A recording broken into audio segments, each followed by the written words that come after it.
Holy crap. Alright, episode 2 of Secret Invasion has dropped on Disney+, so now I talk about it with the spoilers. That is a spoiler warning. If you have not yet watched Secret Invasion episode 2 titled Promises, and you plan on it, don't watch this video because I will be ruining what happens in it. If you have watched it or you don't care, stick around, cause there is a lot to unpack from this episode. With its nice long runtime of 58 minutes, I'm loving that. So let's get started. I'm actually gonna skip over the whole 1997 flashback that this episode starts with, cause that might be relevant later, but as for right now, it's not too relevant, at least not to this episode. Comparatively speaking, anyway. Now, I'm gonna jump right into Fury's conversation with Talos on the train, cause holy god, this is where we finally learn the full gravity of the situation that we're dealing with here. Cause Talos reveals that there are no less than 1 million Skrulls on Earth right now. Yeah, I was not expecting that. 1 million Skrull refugees. Hey, Fury never kept his promise. So from what I gather from this conversation, Talos used Fury's absence during Thanos' snap to pretty much sneak all of these Skrulls onto Earth, meaning Talos survived the snap. So basically, there have been 1 million Skrulls on Earth since the events of Avengers Infinity War. And we never knew it since they have the ability to shapeshift right down to the DNA. That creates some tension between Fury and Talos, so Fury pretty much dumps him. Although I imagine they will get back together in due time. And it turns out that even a few world government leaders are Skrulls. Since we get that scene where Gravik goes into his council, and his council consists of these people we saw on the news being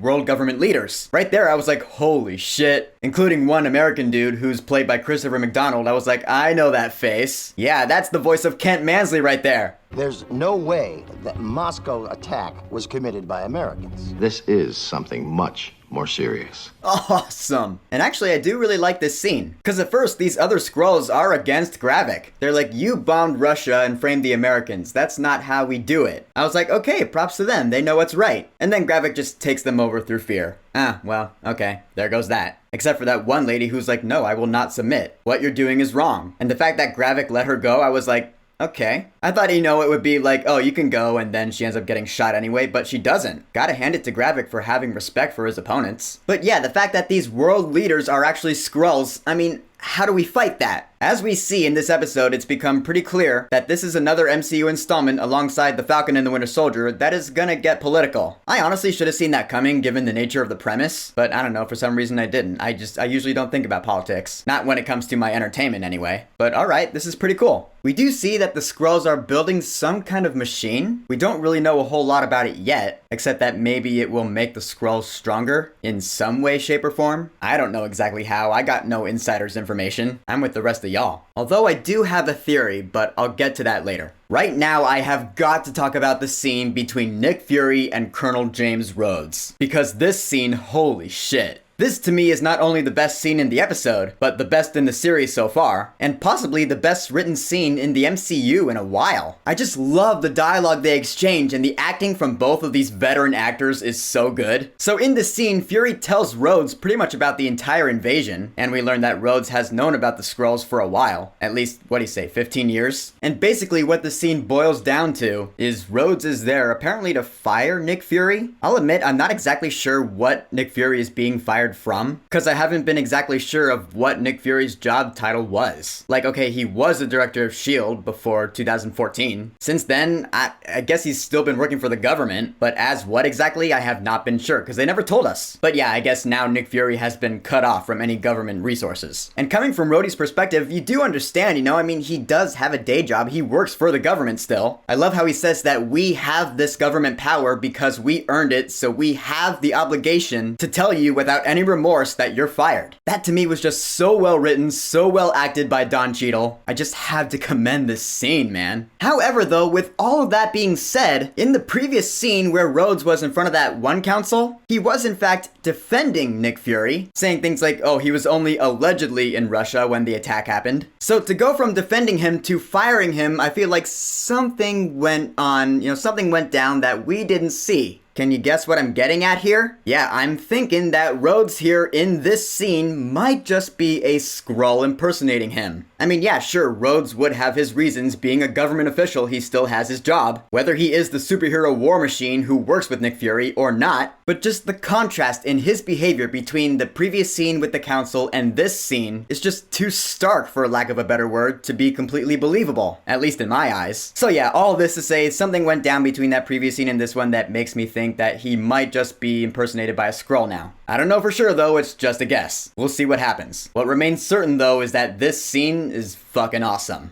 Then we have that scene with Sonia Fallsworth, played by Olivia Colman. We met her in the first episode. She's an MI6 agent who has a history with Fury. And now she's interrogating this one Skrull. And first of all, I love her behavior. She's so like nonchalant about it, you know? She's like, yeah, I'll get answers out of you, just relax. And she starts by cutting off his finger right there. I was like, oh my god. Yeah, that was really the moment where I was like, this show is not messing around. This really is something different for the MCU these days. And again, I just love that. I really mean it.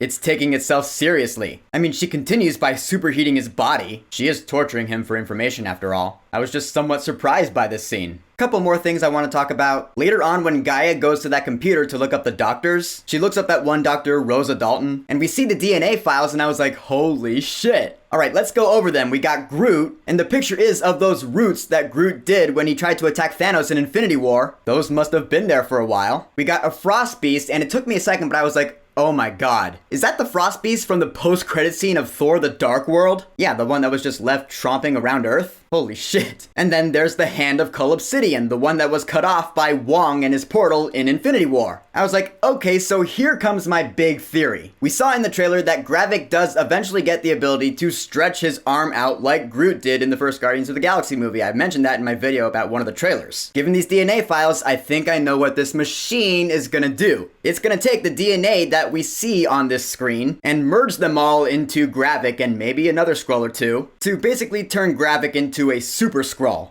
Yeah, I'm pretty sure I just figured it out. So that's what we're gonna have to deal with, huh? Alright, good luck, Nick Fury. Godspeed. This episode ends with Nick Fury going to some house somewhere, and apparently this is Nick Fury going home to his Skrull wife? We see at first that she is a Skrull, and then when Nick Fury enters the house, she's a human being, and then Nick Fury puts on a ring and they start kissing and dancing, and I was like, okay, so Fury, you weren't lying to Steve Rogers in Captain America the Winter Soldier when you mentioned you had a wife. Didn't know you were married. Good to know. And she's a Skrull at that? Not bad. So yeah, this show's really picking up for me. I'm really digging it so far. And I can't wait to see what happens next week, and I can't wait to see what the next episode's runtime is gonna be. So, Secret Invasion Episode 2 promises. Have you watched it yet? What are your thoughts on it? And what are your theories and predictions for next week's episode? Whatever you think, go ahead and leave a comment. And of course, thank you for subscribing. Peace!